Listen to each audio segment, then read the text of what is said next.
Bonjour chers téléspectateurs internautes, vous qui nous suivez de partout dans le monde grâce à www.congovibration.com, donc votre chaîne d'actualité qui vous donne toujours des informations claires et limpides. Aujourd'hui dans le sujet du jour, parce que c'est pas homme de star, donc aujourd'hui c'est les sujets du jour. Nous allons essayer d'aborder un sujet très délicat dont nous n'allons pas partager ça seul, donc nous allons essayer de partager aussi avec les autres quelques suggestions de gens, quelques propos de gens. Donc les lots dans quatre, il y a sujet du jour. Tolobe la sujet moko oyo tolobe la rapport sexuel. Pourquoi rapport sexuel? Et ça les lit, il y a rapport sexuel les lots à nos jours ils ont ça les mal sous bienté. Donc aux hommes on a les lots jeune baromo ça la makambu na bastimulant au monde jeune moi mais la raka bastimulant so bossa na que un jour aux responsable aux AP na moi si na banana ndako. Donc c'est des beaux temps déjà pour se préparer, pour éviter aussi de prendre en excès le stimulant. Donc il y a les longs Christian quand il le paparazzi de l'Afrique de Tambolaki, tu as interviewé qui un médecin, docteur Kabongo, tu as interviewé qui peut artiste Morochaka Congo, tu as interviewé qui peut Ndeko O, ajouté que la biso bakisi ya bokoko et puis pourquoi pas Ndeko Mususu ya Mibali. Au monde appelé au bon monde Galor Mata dit donc Matata Galor Matata aussi était parmi nous donc big salutations à lui parce qu'il est parmi nous. Donc rapport sexuel à l'élo si j'ai binomo boye bi marambezo les kanaba famille na ba foyer na biso ils ont ça la pasi mingi na bande qu'on a biso mi balina ya basi et ça les commis moi ndenge morobo boyo kané ba médecin ba meki kolobela yango. Donc vous allez vraiment très attentif bon mais quand un peu kolanda on a dit que Christian Matata Galor Matata na Christian Matata bazolanda biso baza musikate donc Christian ngoy le paparazzi yebisa bandeko bolanda biso botala et puis torozongela bino après. Bon entre sentiment na pasi ezali ezo dépendre na oyo makanisi ya bato oyo bazo prétendre to pe balobi balingani et eza ko mema bango soki makanisi ezo mema bato na posa ya ko sepela bakoki ko sepela même quand makambo ba conduire kokoza la difficile et que pasi ekokoza la déjà na makanisi ya mutu soki azo kanisa ko pesa esengo te na muninga ne pasi kokoza la pasi wana tozo bana ndenge ya mayele oyo kokoza na makanisi to pe pasi kokoza na ndenge ya nzoto to pe physiquement nyonso tu ezo dépendre na makanisi ya mutu ndenge ezali ko tambola parce que soko za na posa esengo olingi ko sala effort pour que o obtenir esengo wana okozwa yango soki pe olingi kozwa oningo zwa pasi to pe ko pesa pasi na makanisi na yo osali effort okoki pe kokoma na tangu ya na likambo ya pasi. En tant que médecin, conseil nous au couper ça jeune à l'élo que je mets la stimulant au toyo qui ça bande qu'on a biso basi parce que l'élo les amants pas se satisfaire moi sinayo la sentiment des arana besoin en tant que vie en tant que médecin.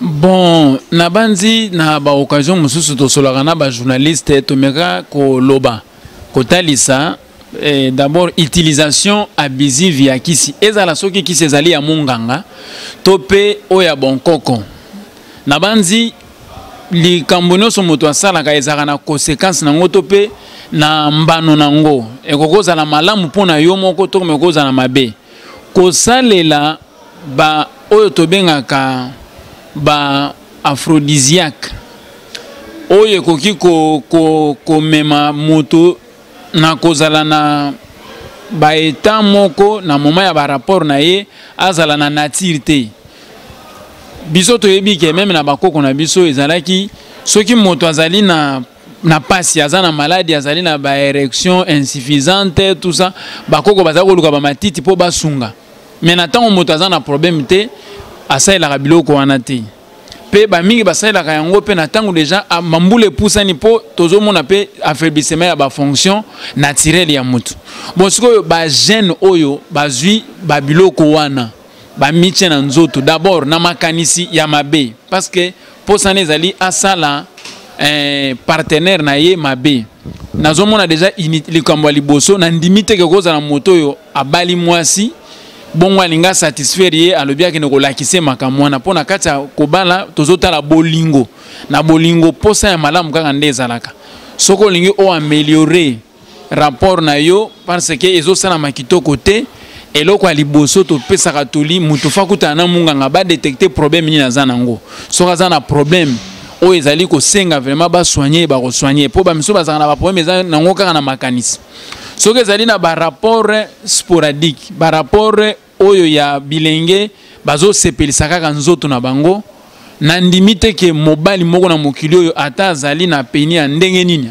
akonyokola mwasi po ameli aphrodisiaque peut-être ba condition oyo ba rapport ezosalama pour que atungisa ye ndeko journaliste tana mwasi mama nzenge nzamba pambola ye pona kobota mwana azobota na douleur ya makasi mwana mais mwana wana akozala na mutu ezali plus ou moins na diamètre ya 9 cm peni ata moko te ya mobali ata ekomi munene ndenge ekokoma na diamètre wana donc pour être traversé vagin ya mwasi pe esala mwasi pasi peut-être les conditions oyo ya tant moto ameli ba kisi oyo ezowumela po a éjaculer a doubler temps akoki ko sécher mikezi ya mwasi pe ko blesser ye nzoka nde moto oyo a blessaka mwasi na ba condition wana ye moko pe obligatoirement akoki ko zoka na gland na ye to pe na po ya peni na ye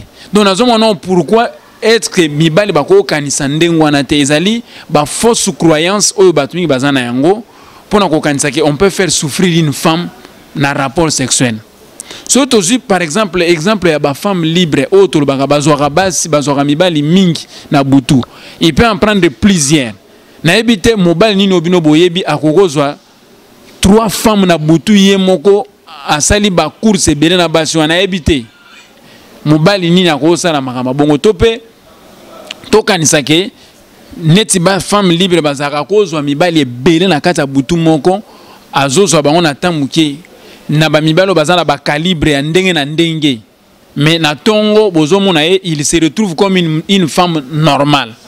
Donc c'est que dans les habitudes toko komona kezali une fausse croyance ya koloba ke on peut faire souffrir une femme ezali ba idée ya mabe oyo batu mingi balati oyo ezomema bango soit na koluka ko se satisfaire d'une manière négative.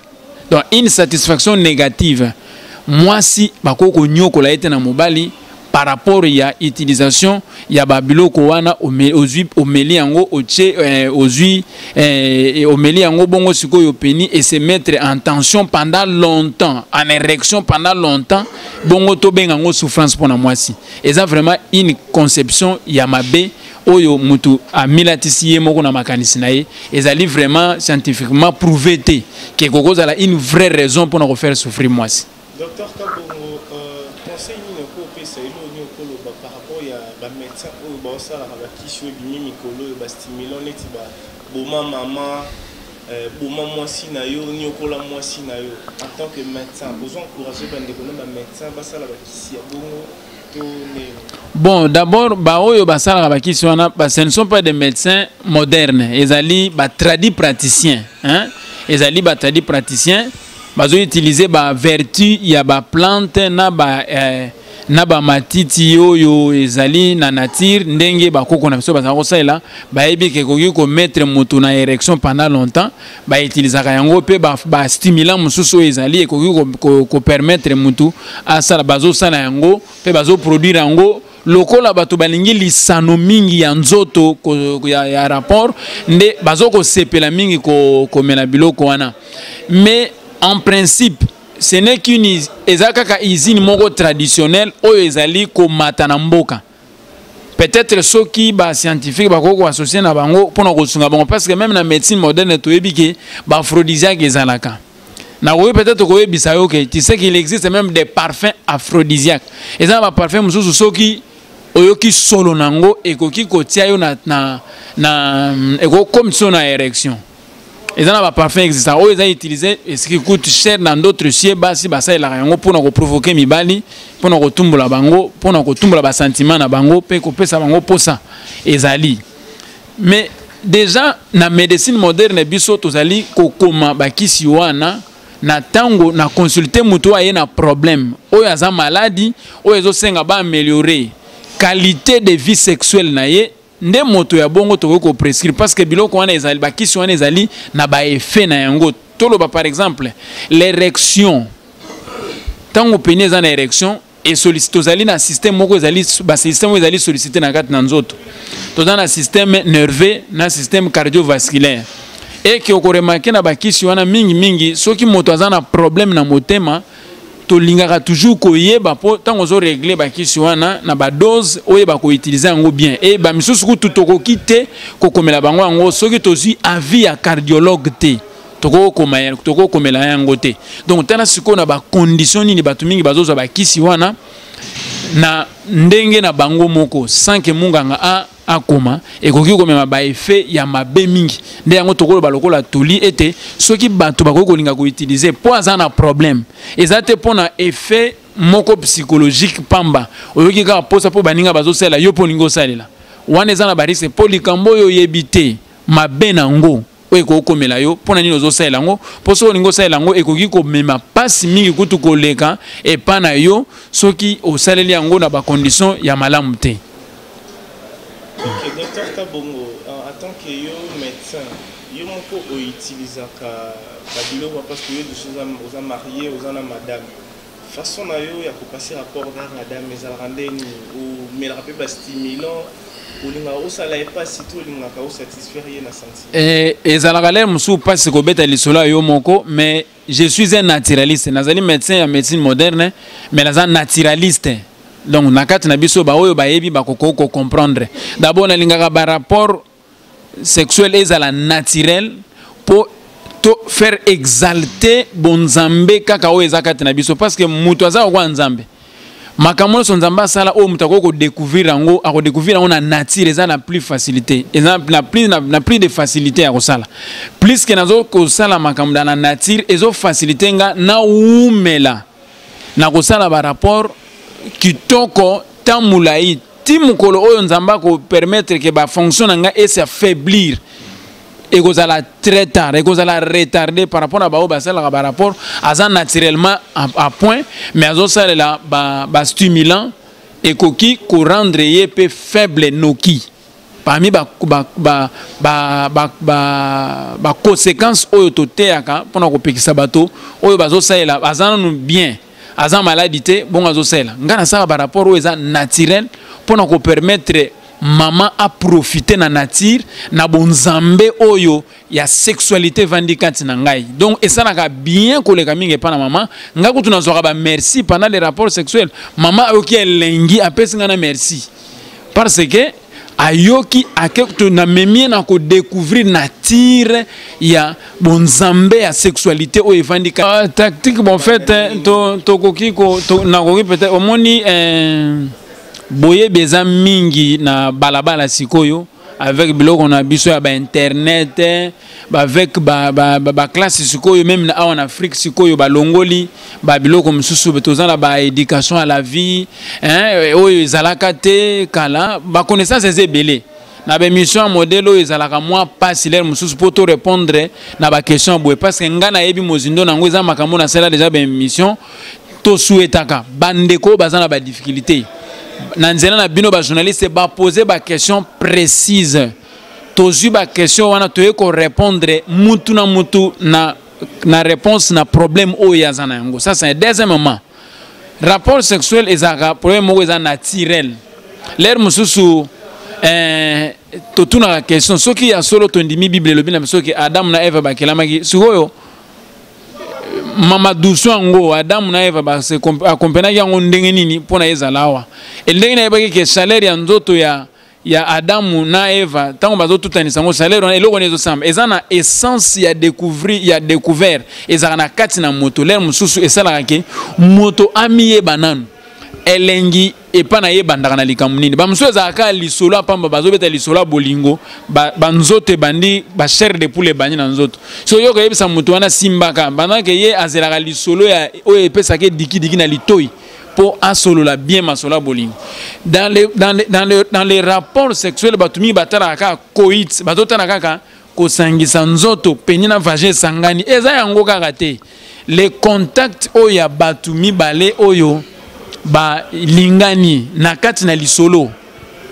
Nako scandalisons la blog rapport sexuel ko bana na téléphone bato ba mona na nteme lisolo kitoko kaka déjà na téléphone comment tu t'es réveillé ma bien-aimé lisolo kaka ya pamba babani dans sola ayoka déjà ba chebede ndenge bana kisasa baninga koloba ezo sala déjà na nzoto tango bato na ba kokutana ba ambiance nyonso to ezali autour na bango et contribuaka bien que na moment ya kosala par exemple acte yana ba préambule banini tout ça ça peut faire l'objet d'une émission particulière to yeka kolobela yango avec ba question ouverte pour que ba to ba poser kolanda na chaque partie to pe na problème pour to ba nani azana problème bopo ba tumi ba na problème ba musu bazana ba mécanicien donc bango so ba kutani pam donc ils ont ma mécanique ne basalaka bazana besoin makambo so c'est ba mususu pe bazana besoin ko savourer elengi ya ebandeli kino na suka ya makamnyo surtout alors surtout ebi problème ya mutu to ko pe ko sunga ye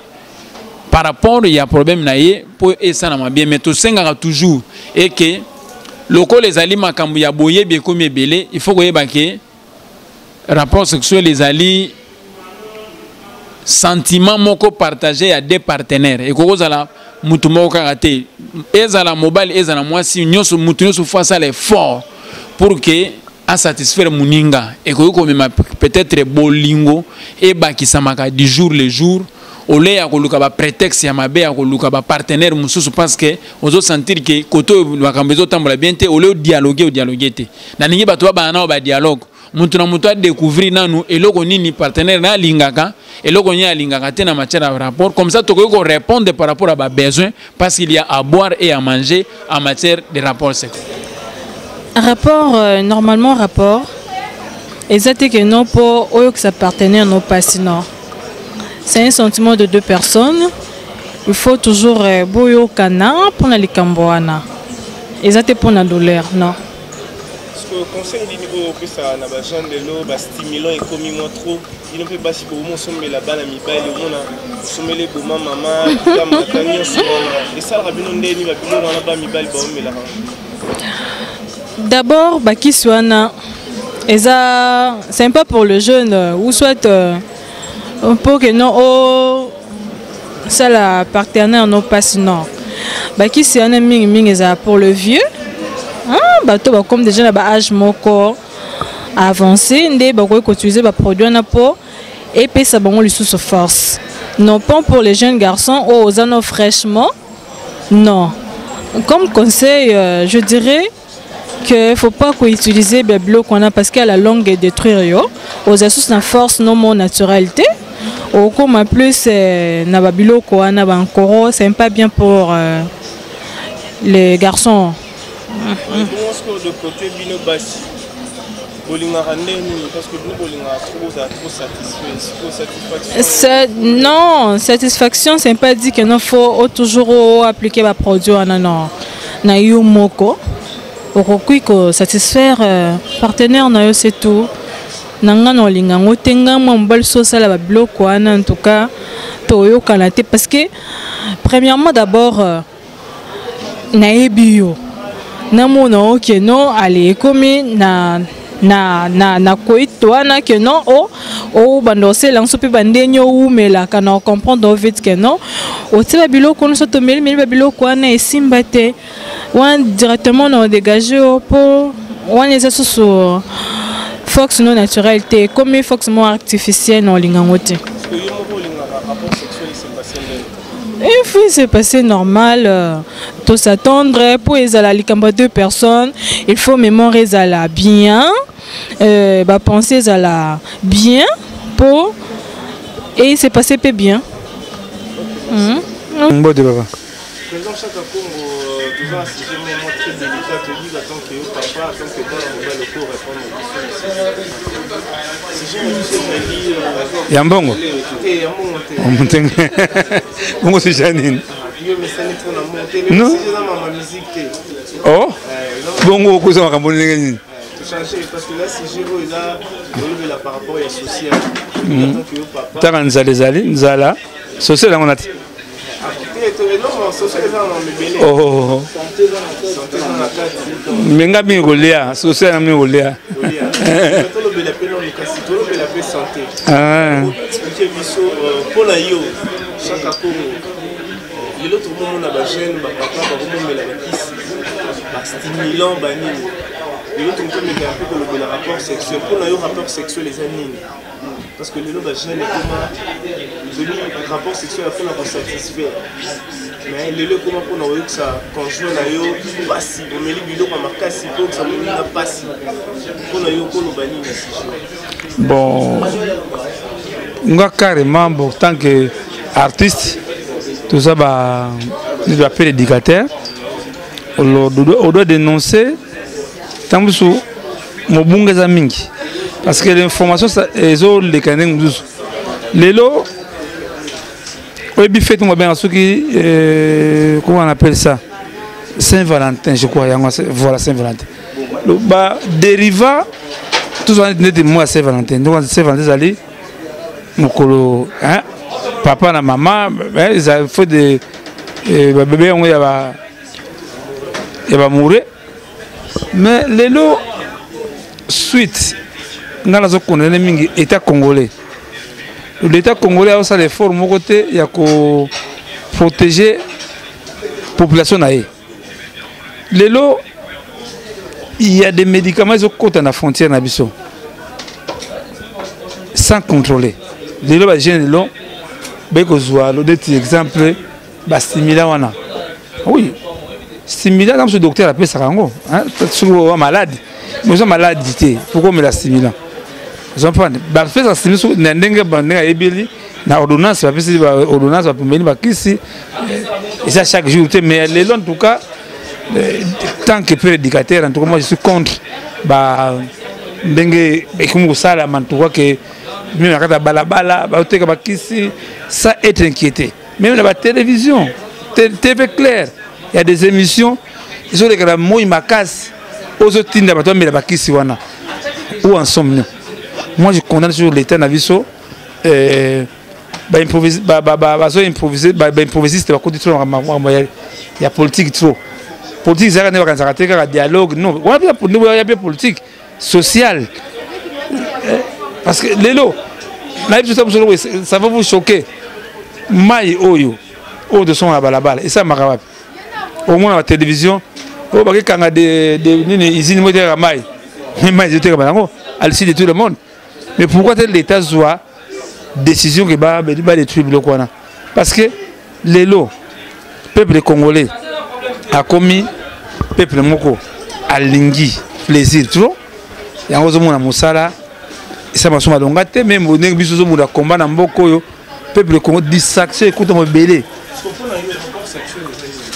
pour la plus sexuel le vraiment entre moi ça me va les ceux ba yokani c'est ça les rapports sexuels ils ont la tête que ils ont la menace ils ont la tête ndenge le bango là que o de soma kisi moko soki o aso ba nkoro o soki do waka o ba nini ba maman non parce que tamusu par manque de travail il y a une commission en bonne ce soir mutation a travail été musa les até il est en là à ce moment sur ni à ce moment ni naé accueilli que maman accueilli en tout cas moi je dénonce ça c'est l'État qui devrait me protéger population mais l'État est absent en tout cas absent dans ma je trouve vraiment toujours regretté et en mode lingi vraiment qui na Congo changer ça dans tous les secteurs ignorance est trop. Parce que mingo azo mona ngoti neti ça neti comment dire neti zo sakana nzo lo ba ya solo si tu makambo ya rapport sexuel c'est là sida de côté trop mais biloko wana yo conseiller na ba jeune marié non jeune marié pourquoi non jeune marié pourquoi jeune marié vraiment que tango moi sonia moi sina ko sa biloko la te donc aux états aux ndumba aux états au passe-temps mais moi c'est donc mais les biloko ndengo ça on est au en tout cas mingi ba côté na ba secte na bango tamusu ba secte ba côté tinda ba sa biloko en tout cas tant que responsable en tout cas vraiment moi j'ai des conseils biloko on est ça la maraté moi son bali boyokani pour ce rapport est très bien et si réalité que okende comme la biloko on a pour nous moi parce que mingi pe ba malade pe côté pe biloko trop malade c'est trop ba infection so côté trop ba na rapport on a ba bien on nini non voulu, hein, ils ont pensé vraiment que, pour moi en tout cas, Naza contre Mambouana. Bozolia, Bozo Mela, Bozo Sepela, Bozo Soignete, Lobaba Salisayo, Oyoka Karnuis Mokusa, bas ventre, amibe, typhoïde, apete kolezate, malade andeke, omonaka biente, yakaba salisayo, d'origine de noir très efficace. Aucun amundele basalisio, solution ezate, yakana ndenge amboka basalisayo. Onga na monaka biente, onga na yoka biente, anuis na yo mukusa, osumba kamakila, bas ventre, yakaba salisayo na ndenge amboka, d'origine de noir, munganga prosper. Bon, utilité ya rapport sexuel. C'est-à-dire utilité nango ezali tina na ndenge ya mobile fois ana mwasi po ba sala ka rapport po ba bota tina nango nde yango wana. Est-ce que ça pona okisa ninga pasi que ça pona sentiment? Non. Yango ezali ndenge penza ezali ke ndenge nzambe akela yango ke ezali ke mwasi na mobali ifu basanganaka pona moye ke soki bazana tina ko bota basa nini ba bota. Parce que le biloko bino bozoteka o monite ke ezo ba stimulant o ezo bebisa pe banzoka baninga. Te. Malgré tout lobi ke ezo bebisa banzoka baninga mais ezo bebisa te. O ezali bokoko na biso na Afrique na ba noir. C'est-à-dire ezali modèle o ya bakoko na biso bazali ko sala na temps ya kala. Makambo ya bamindele ezalaki te bazali kosalisa na banzete na makasa pe na bambuma. Alors depa ya ka ya mutu akoya na maladi nde na ko traiter depa ya ka ezali pona pitete mais ezali bakisi pona nzoto ya mutu soki mutu azosumba to makila to amibe typhoïde apeti akole ezate to maladi andeke to sinusite nde bako traiter ye na ndenge sikoyo faiblesse sexuelle peni ezoko telema te kosumba makila nde bako traiter sikoyo na ndenge ya mboka ya bokoko banzete na makasa na bambuma na misisa nango. Pour le rapport sexuel tant que yo mona mobile tant que yo peu traditionnel olinga esa le mandé. Non, c'est-à-dire pour ngai vraiment na ndenge nazotetaka bato rapport sexuel pour ngai nazana ko pesa ka ba conseil na ba maman na ba papa na ba jeune garçon ba jeune fille rapport sexuel il faut ça la makana une semaine 3 fois ozana moi simbala misa to pona nini po o garda ka santé nzoto ezala bien malade ya nokite puisque rapport sexuel wana pe chaque jour et puis ça fait malade. Alors mais et pas ngai siko conseil zali que na une semaine faut mutazana mwasi mbala misatu pamba pona ko garder santé na ye na nzoto na ye zala makasi. Par mois 12 fois. Par mois à cause à 12 fois oui puisque na lobi bien que na une semaine 3 fois. OK. Donc un mois 12 fois. Yango on a fait calculer. OK. C'est ça. Si on calcule par mois 12 fois oui, ça bien puisque donc na 12 fois on a deux ça le que ba semaine mususu o garder nzoto na yo makase zala. OK, à part on a les solo niveau et par rapport à la piste na yo et ça les lango ça la bon ça va lokola ngai na ndenge nazana ko salisaka bato na kati ya kisasa oyo nazana ko salisaka bato nazana ko lingaka ko yebisa bato ke soki ozana maladi ndio ko sala nini okosol. Allô? Oui. Nazali awa nazana na ville awa nazana ko traiter bato.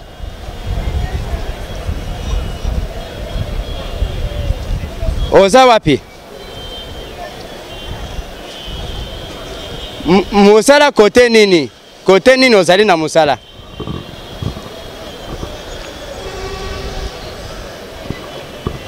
OK, Papa Férouz na aéroport international Anjili, ça va, merci. Nazana ville, na gare centrale, kosenga ke yo benga ngai, poto kutana yo na ya kosalisa yo. Ok, ça va. Obenganga samedi, merci Nazali. On appelle à client à Benga aéroport international Yanzili pour Nangana kende ko traiter. Mais awa nazana niveau ya gare centrale na no fil, oui.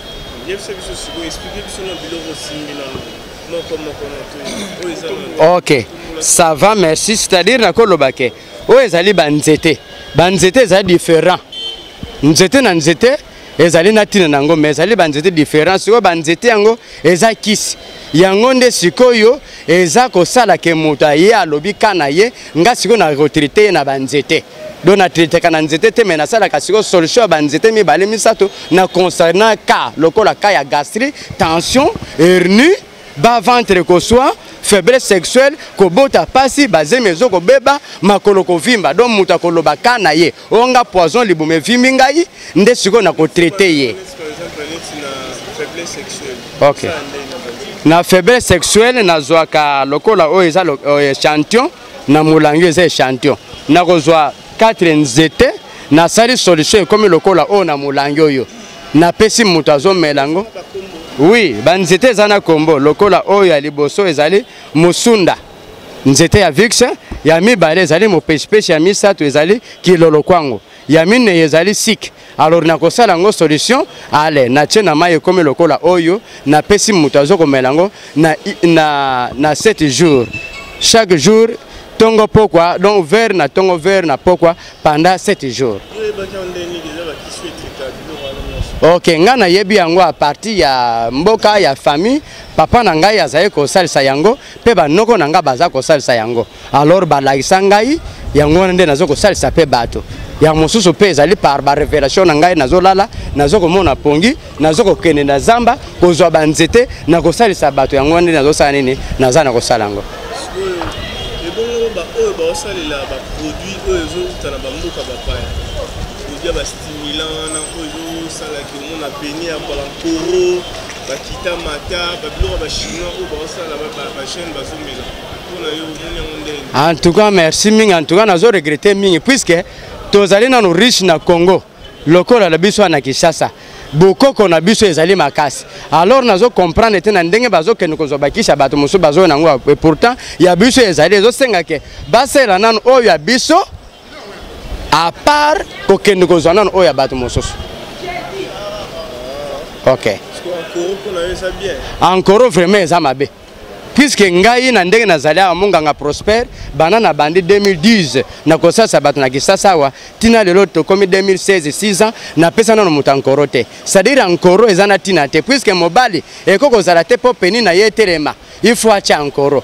C'est-à-dire il faut le ba traiter yo ne fait na yo hémorroïde ndezo pesa yo faiblesse. Ba traiter na banzete ale omeli e bigisio par rapport ya ko cha encore puisque soki lelo cha encore pour que nous allions moi si et que c'est que encore mais ce qui va traiter on bala moko une fois au côté le soit encore c'est-à-dire encore ça m'a bé et que vous attaquez mon balle à chaque encore pour que nous moi si bon maman pèse ali pe na yebi pe kutu kisi wanate donc ba terme kaka ndenge bazo bimisa me kisi ya bon maman ezala kate puisque yo soko bomi moi si au côté kala ndenge nini donc kisi ezali ke moi si to mon balle to mona moke akoya ba traiter ye na maladie na ye kita mata eza nzete etritaka pona maladi mais ezali pona pitete.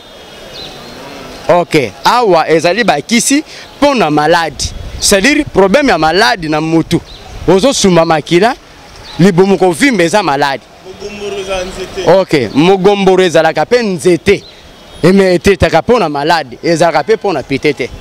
OK. OK, merci mingi na koloba pe ke nzete ya pite ezalaka te puisque pite ezali lokola démon eyaka na kati ya mutu c'est-à-dire kisi donc pite nzete nango ezalaka te donc nzete ezali ke ba traiter mutu na maladi akoma bien mais ekosenga te ke soko ozwi nzete omeli to omeli kisi il faut ke nikosala pite te eza bongo te. Nzete lolango ezali kisi eza nzete ezosalisa pe na maladi mais eza pona pitete obeke kokende kosiba basi te c'est-à-dire awa ezali problème ya kosiba to kokende kozwa basi te okende kosiba basi to kokende kosala pite kolala basi te ezali problème ke ba traiter mutu et rozo suma makila. Ah ok, merci. Vraiment, s'il te plaît, na conseil gratuit, on a pesa bandego na bali na noté. Mais soki na bali, ngam moko kutu na ndenge na yebsaka batuke na une semaine. Il faut zana moi si 3 fois. Ngai moko na kozana une semaine na moi si 2 fois puisque na garder santé na ngai na makasi na ngana kola noki. OK, selon ngai.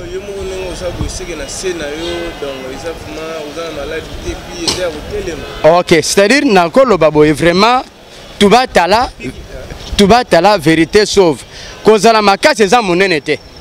C'est-à-dire nzoto na nzoto zana ndenge nango. Mais ndenge na zali awa na koko buka mabelo yawa pona kosala musala.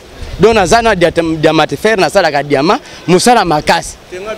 Alors naza bien, vraiment nazana nga bien faible te mikusate naza kitoko donc na tele maka bien na vanda ka bien na leka na appétit naza makasi na nzoto na ngai.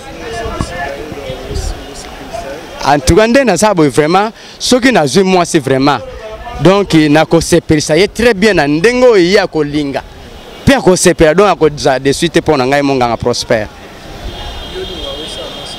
En tout cas na ndengo nga na zaliawa na lobi déjà bien que na une semaine na koko zana na moi c'est 2 fois. Bon na ndenge siko ya ko zana moi c'est na jour na ndenge ya jour c'est-à-dire na koko vana moi c'est 2 fois pamba pa 2 coups pamba esili pona na zana réserve ya santé na ngate nzoto na ngai.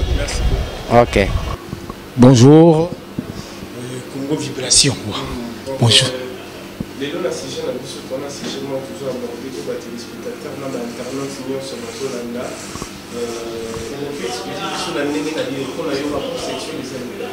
Bon, en ce qui concerne, puisque d'abord j'ai dit bonjour à tous les téléspectateurs qui nous suivent par internet.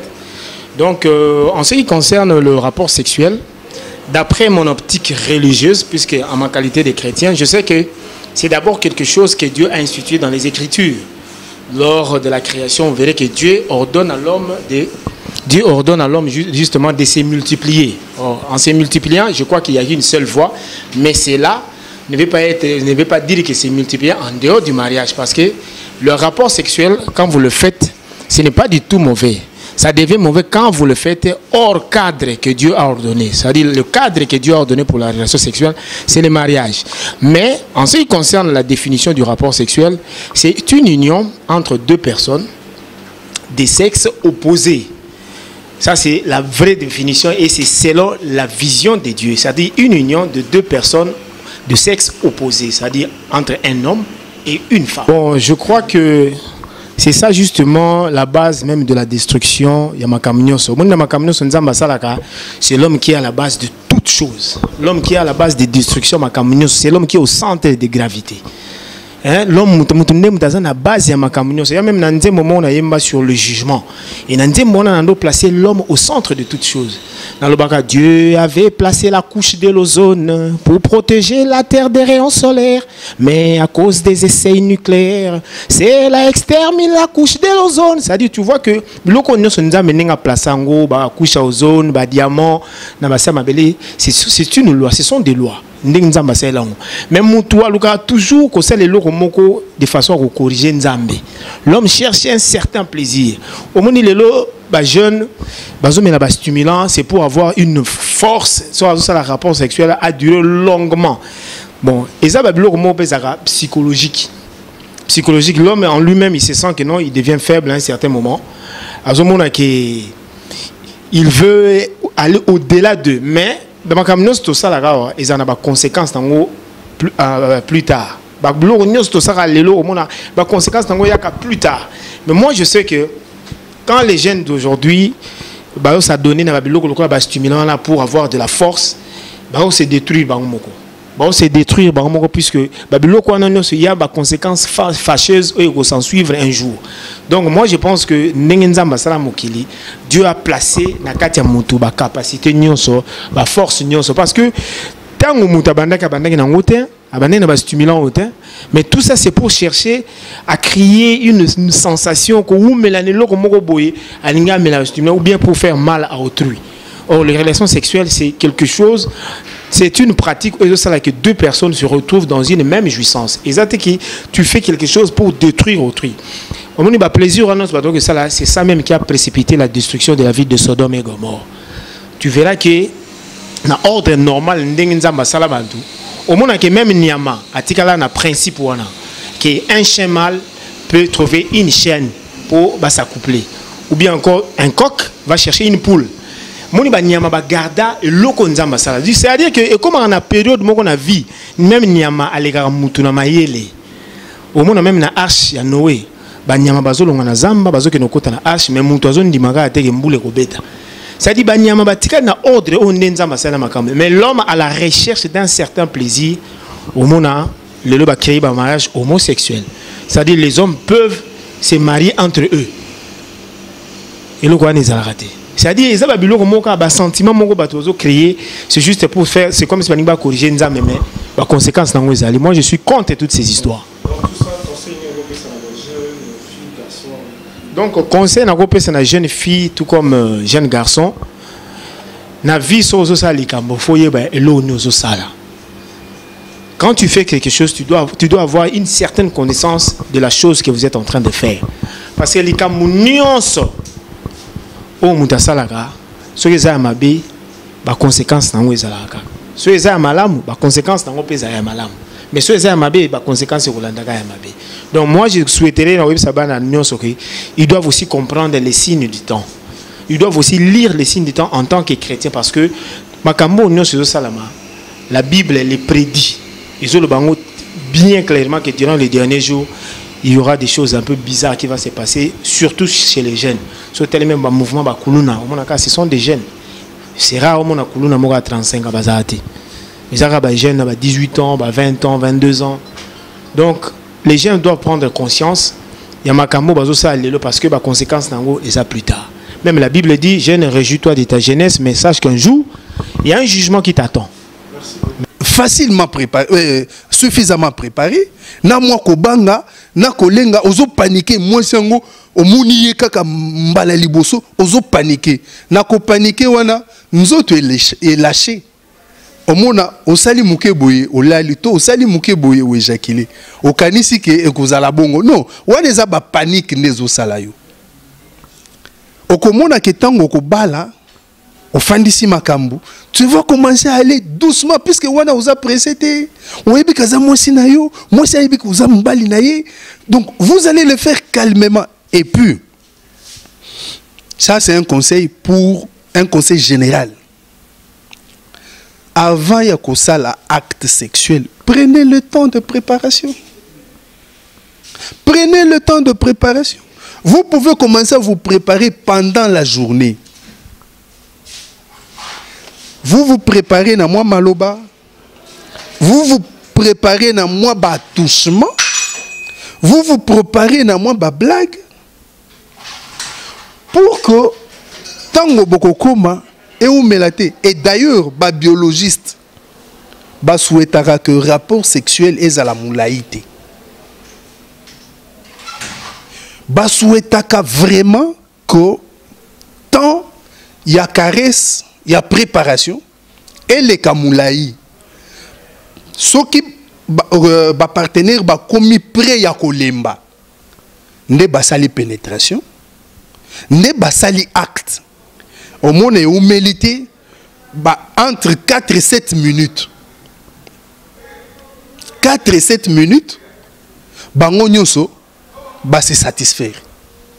Pourquoi? Parce que coït prolongé et kozaka lésion a ezokisaka. Et tango ozozoka okoki koya kozoka o s'entretenir malamute et komi porte plaie wana et komi porte d'entrée à ba microbe.